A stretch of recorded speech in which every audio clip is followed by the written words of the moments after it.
Galéria Miloša Alexandra Bazovského v Trenčíne si v tomto roku pripomína 40. výročie svojho založenia. Pri tejto príležitosti pripravila reprezentatívnu kolekciu najväčších klenotov zo svojho zbierkového fondu. Návštevníci v jedinečnej kolekcii uvidia množstvo zaujímavých diel podrobne mapujúcich vývoj zbierkotvornej činnosti galérie od roku 1969 po súčasnosť.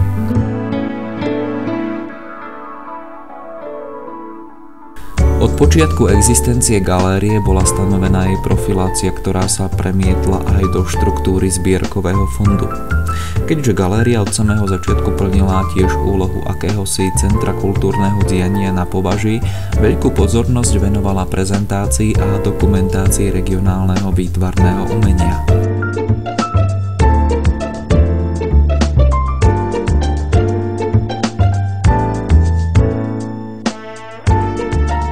Formovanie trenčianskeho výtvarného regiónu poznačili viaceré generácie výtvarníkov, ktorí svoje dielo spojili s mestom či širším regiónom, alebo si Trenčín a okolie vybrali za svoje životné a umelecké pôsobisko.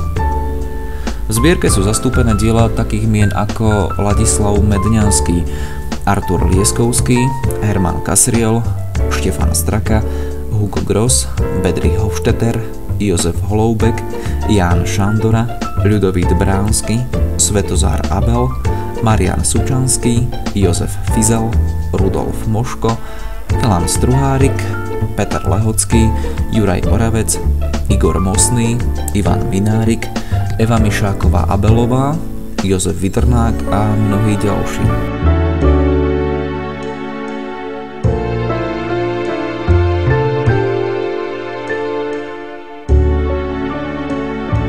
Samotné postavenie v akvizícii zbierkového fondu galérie zaujíma dielo národného umelca Miloša Alexandra Bazovského. Nakoľko život a tvorba Bazovského sú späté najmä s Turcom, Oravou, Liptovom, Detvou a len posledné roky svojho života prežil v Trenčíne, sú v galérii zastúpené diela, ktoré v čase sťahovania sa do Trenčína a v čase nákupov do galérie boli ešte v majetku autora. Boli to diela predovšetkým zo 40. a 50. rokov. Práve Bazovského dielo tvorí dnes najrozsiahlejší zbierkový súbor. Tvorí ho 478 obrazov, 699 kresieb a grafík.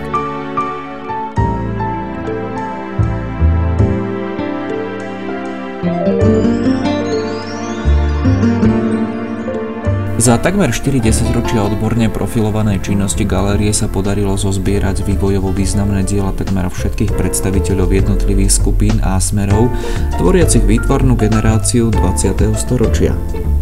Zbierkový fond v súčasnosti tvorí 1651 malieb, 315 svoch, 1237 kresieb, 1360 grafík a fotografií.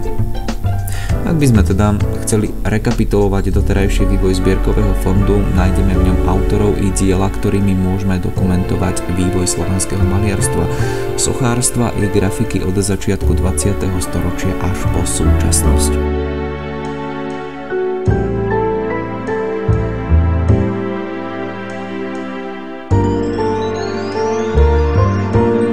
Napriek zložitej dobe sa galérii darí plniť jej stanovené úlohy. Hlavným cieľom zostáva jej výstavná prezentácia, rozširovanie medzinárodnej spolupráce a predovšetkým oslovovanie čo najširšej kategórie návštevníkov.